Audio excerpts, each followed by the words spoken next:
Doctor J Prameela Devi, ഇവിടെ കൃത്യമായി തന്നെ ഒരു സംഘമുണ്ടെന്നും അത് മാഫിയ സംഘം എന്നു തന്നെയാണ് ഹേമ കമ്മിറ്റി റിപ്പോർട്ടിൽ വിശേഷിപ്പിച്ചിരിക്കുന്നത്. അവരാണ് ഈ സിനിമാ മേഖലയിലെ സർവത്ര നിയന്ത്രണവും ഏർപ്പാടാക്കുന്നതും. അതിൽ ഏറ്റവും ഗുരുതരമായത് ലഹരി ഉപയോഗം തന്നെയാണ്. എന്നാൽ അത് തടയിടാൻ യാതൊരു വിധത്തിലുള്ള നടപടികളും സർക്കാരിന്റെ ഭാഗത്തു നിന്നും ഉണ്ടാകുന്നുമില്ല. എങ്ങനെ കാണുന്നു? അല്ല, ഹേമ കമ്മിറ്റി റിപ്പോർട്ടിൽ ആ കമ്മിറ്റിയിൽ അംഗങ്ങളായിരുന്ന മൂന്ന് പേരും ഒരേ സ്വരത്തിൽ റിപ്പോർട്ടിലുടനീളം പലയിടത്ത് ആവർത്തിച്ച് പറഞ്ഞിരിക്കുന്നത് കേവലം ലൈംഗിക ആരോപണങ്ങളെ കുറിച്ചല്ല, മറിച്ച് ലഹരി ഉപയോഗം മലയാള സിനിമാ മേഖലയിൽ, ചലച്ചിത്ര മേഖലയിൽ വളരെ ആഴത്തിൽ വേരൂന്നിക്കഴിഞ്ഞിരിക്കുന്നു എന്നതിനെ കുറിച്ചാണ്. നമുക്ക് ഊഹിക്കാവുന്നതേയുള്ളൂ. ഈ ലഹരിയുടെ വിതരണവും വിൽപ്പനയും ഉപയോഗവും മറ്റുള്ളവർക്ക് കൊടുക്കലും ഒക്കെ തന്നെ ആയിരിക്കുമല്ലോ സ്ത്രീവിരുദ്ധ പ്രവർത്തനങ്ങളുടെയും പ്രേരണ. ലഹരി വസ്തുക്കളുടെ അമിതോപഭോഗം തന്നെയാവും സ്ത്രീകൾക്കെതിരായ എല്ലാ അതിക്രമങ്ങൾക്കും തുടക്കമായി തീരുന്നത്. ഹേമ കമ്മിറ്റി റിപ്പോർട്ട് പുറത്തു വന്നതിന് ശേഷം അത് പുറത്തു വരാതിരിക്കുന്നതിന് വേണ്ടി സർക്കാർ അവരുടെ ഭാഗം നന്നായി കളിച്ചു, വളരെയേറെ പരിശ്രമിച്ചു. ഒടുക്കം ബഹുമാനപ്പെട്ട ഹൈക്കോടതിയുടെ നിർദ്ദേശപ്രകാരം അത് പുറത്തു വരുന്ന കഴിഞ്ഞപ്പോൾ ഈ റിപ്പോർട്ട് സൃഷ്ടിച്ച ഭൂകമ്പത്തിന്റെ ഫലമായി ധാരാളം സ്ത്രീകൾ തങ്ങൾ നേരിട്ട ലൈംഗികാതിക്രമങ്ങളെ കുറിച്ച് മുൻപോട്ട് വന്ന് പറയുകയുണ്ടായി. ഈ കാര്യങ്ങളിലൊക്കെ വളരെ പെട്ടെന്ന് തന്നെ അറസ്റ്റും കേസും മറ്റ് നടപടികളും സ്വീകരിക്കാൻ തയ്യാറായ സർക്കാർ ലഹരി മരുന്ന് ഉപയോഗത്തെ കുറിച്ചുള്ള ഒരു ഗായികയുടെ ആരോപണത്തിന്റെ മുൻപിൽ ബധിരത നടിക്കുകയാണ്.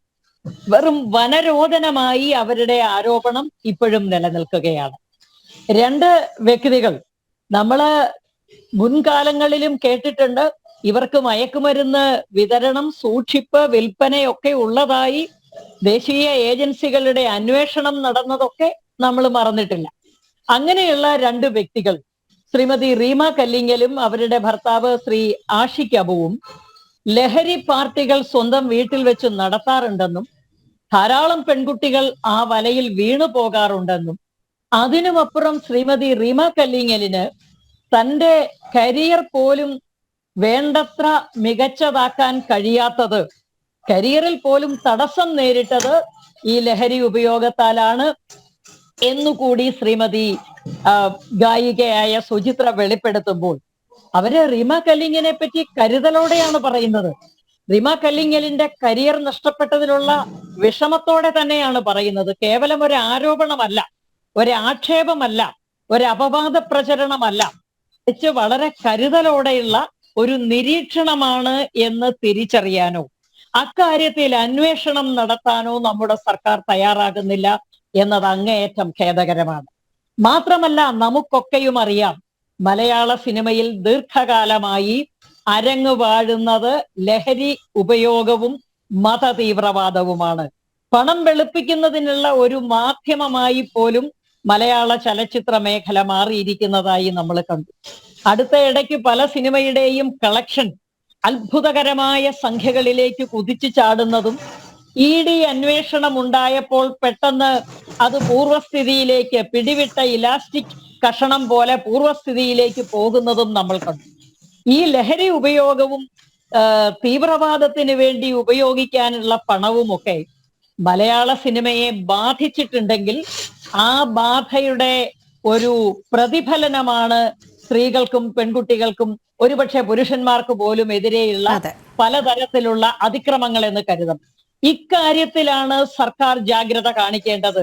സർക്കാർ പറയുന്നത് പോലെ ഭയം വേണ്ട, ജാഗ്രത മതി എന്നാണെങ്കിൽ ജാഗ്രത പുലർത്തേണ്ടുന്നത് ഇക്കാര്യത്തിലാണ്. ഈ വിഷവൃക്ഷത്തിന്റെ കടയ്ക്കലാണ് കത്തിവെക്കേണ്ടത്.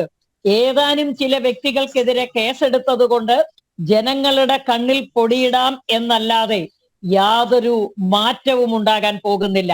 ശരിയായ മാറ്റം മലയാള ചലച്ചിത്ര മേഖലയിൽ ഉണ്ടാകണമെങ്കിൽ ലഹരി ഉപയോഗത്തിന്റെയും കള്ളപ്പണം വെളുപ്പിക്കലിന്റെയും വേരുകൾ ചികഞ്ഞു കണ്ടുപിടിച്ച് അത് പിഴുതു മാറ്റാൻ തയ്യാറാകണം. പക്ഷേ തുടക്കം അതിന് ഇവിടെ സർക്കാർ തയ്യാറാകുമോ എന്നുള്ളത് തന്നെയാണ് ഇവിടെ ഉയരുന്ന ചോദ്യം. കാരണം ഈ മാഫിയ സംഘത്തെ തൊടാനോ അല്ലെങ്കിൽ അവർക്കെതിരെ ഒരു അന്വേഷണം നടത്താനോ പോലും സർക്കാർ ഭയപ്പെടുന്നുണ്ട്.